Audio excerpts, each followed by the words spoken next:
May 31st, our second full moon of the month.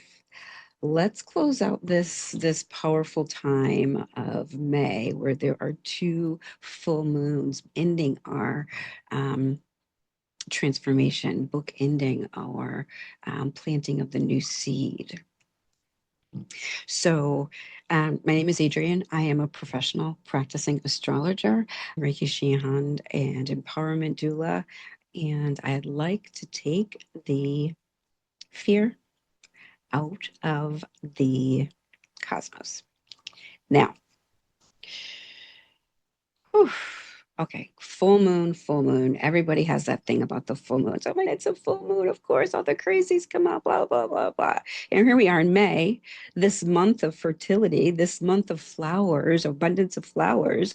And we have two full moons bookending this type of energy. The full moon is a time of illumination so that you can acknowledge, accept, release something that is no longer serving you in its current role, that is no longer part of you, that is no longer in alignment with you. So that beautiful full moon illumination allows you the opportunity to see it clearly if you're not afraid of the werewolves, of the crazies coming out. But so on the first, we had the full moon. And that first full moon was in Scorpio. And that was about intense emotional transformation. Really focusing on the releasing of what no longer serves you, what you can use it for as compost in the future, but it's revealing, it's allowing you to look at those hidden truths about yourself. We're in Scorpio, going deep, right? I did do a video of that, and there's a writing prompt on there. Please feel free to download that and work with that. I'd love to know whether or not that's something that resonates with you, whether or not you got any purpose out of it. It's free. Just download it down there. Download it down there, down there. And then on the 16th, we have this super new moon in Taurus, which is about planting intentional seeds that were selected with the meticulousness of Virgo and that transformational energy from Pluto. Again, go back, see that video. I'll try to link the two of them so that you can kind of go back and forth. And then we come into the 31st here. Here we are, 31st.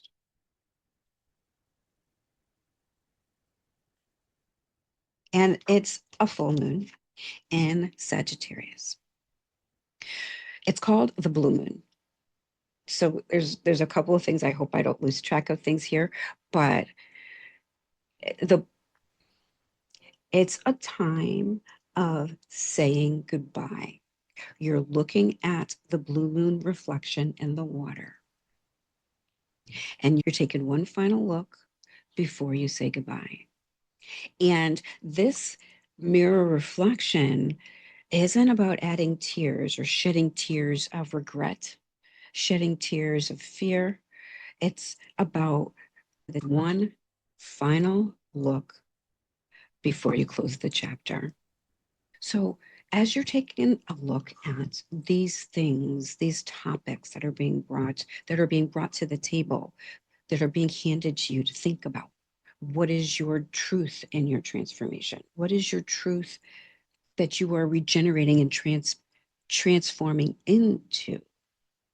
What are you releasing that's no longer in alignment with your truth? Okay. So this final full moon of the month of May, this fertility month, this month of flowers everywhere and everything is blooming.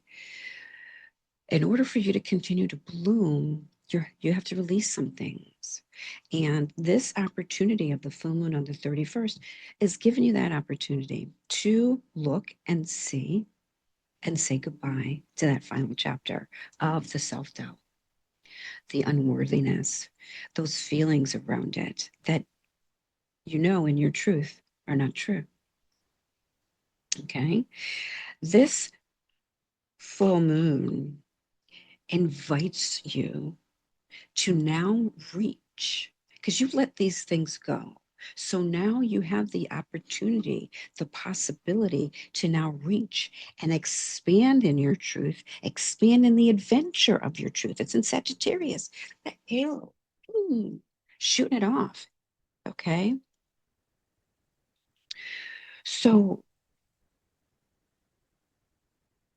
yeah, I mean, this is a long term change that has occurred. There are going to be some bumpiness along it because it's new. It's like a new car. You got to learn how hard to step on the brakes, how easily the wheel turns. I don't even know if the new cars even give you that opportunity to learn those things, but this is something new for you. It is in a trine with Saturn and Aries. And Saturn and Aries is asking you to actively take a look at your lessons that you've learned and put them into action. You've learned from this lesson, so let's not repeat that. So you're making these movements, you're making these expansions, you're searching for these expansions, you're searching for these truths with discipline actions, with structure. And that's the trine that's being activated when Saturn is in Aries.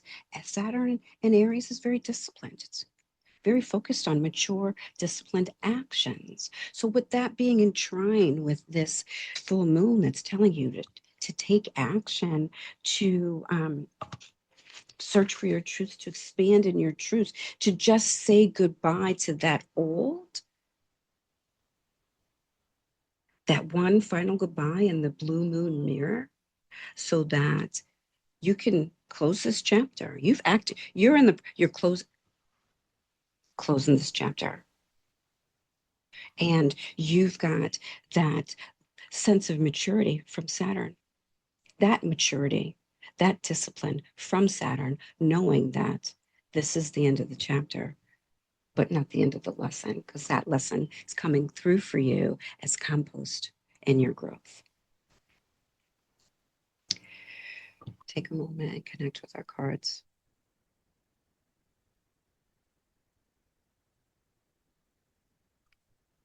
Yeah. I'm going to pull our card for the challenge of this transit.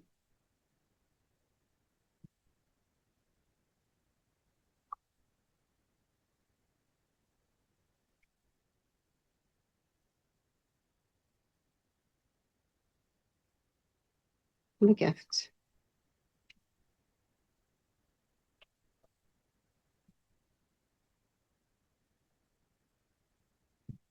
And the support of this transit.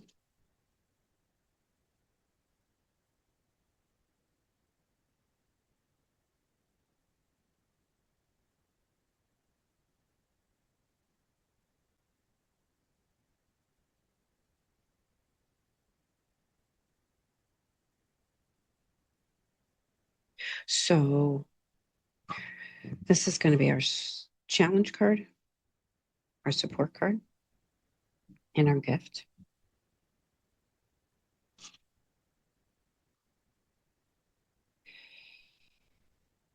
And the challenge card is the Sun. So with this Sun card being in the challenge or the obstacle position, it's kind of bringing forward that energy of there's a challenge around cutting loose. There's a challenge around relaxing too much because of all this positive energy that's been around you. All of this cosmic support is maybe bringing in opportunities, bringing in possibilities so easily for you. You're just kind of slacking off a little bit. So you've done this hard work, and after all of these challenges of doing all this hard work, all this in-depth searching and in-depth alignment, in-depth work that you've done, don't sit back and kind of just like, well, the cosmos got my back. I don't need to do any more work with it. These are going to continue to come up for you. So there's a certain advice here about becoming too lax. sense now because the cosmos have helped you to get to this place in time. It's also coming through to me, but there's a challenge in this new transformation that you've just come into. The challenge is the vulnerability. This is a new state for you. So don't forget to nurture with sun. Don't forget to nurture it with water. Nurture it with what it needs to continue to grow, to be part of you, to be sustainable, to be part of your stableness, to be part of your new regenerative self.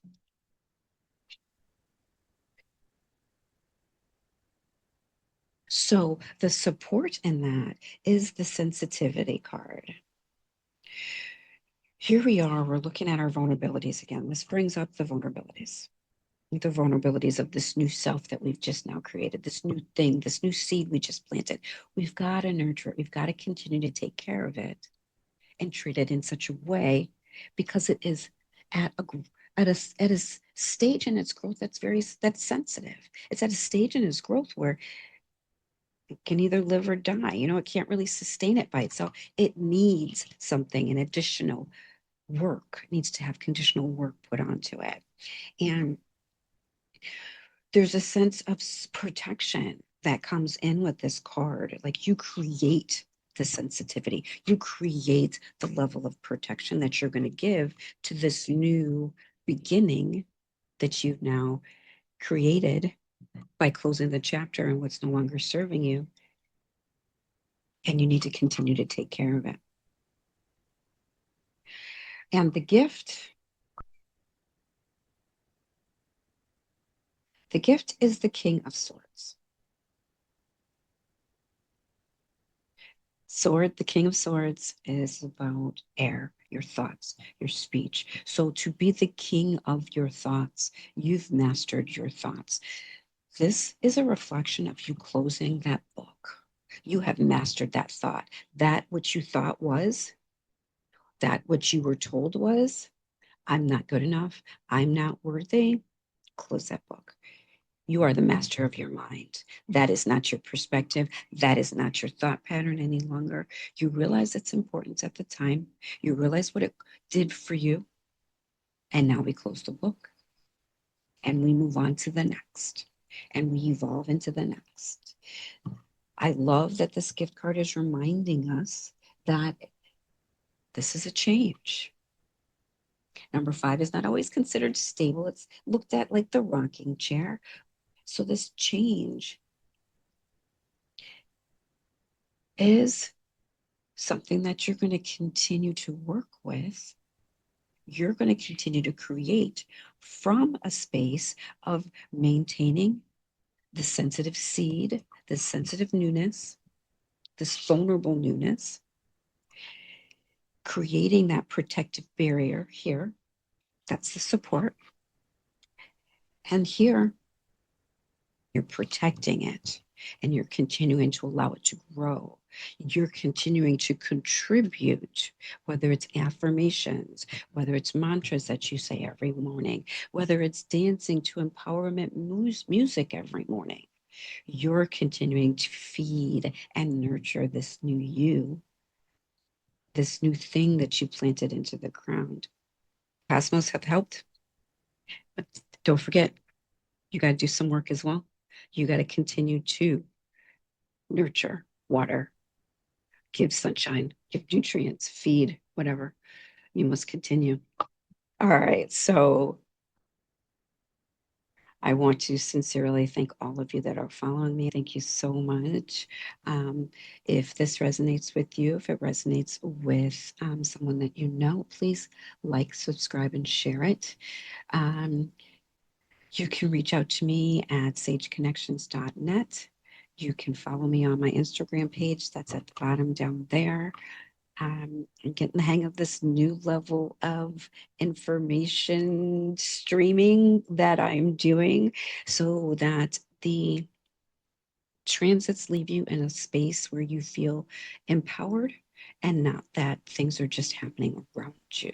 A space that you feel that you are authoring your own life chapters. Stay empowered.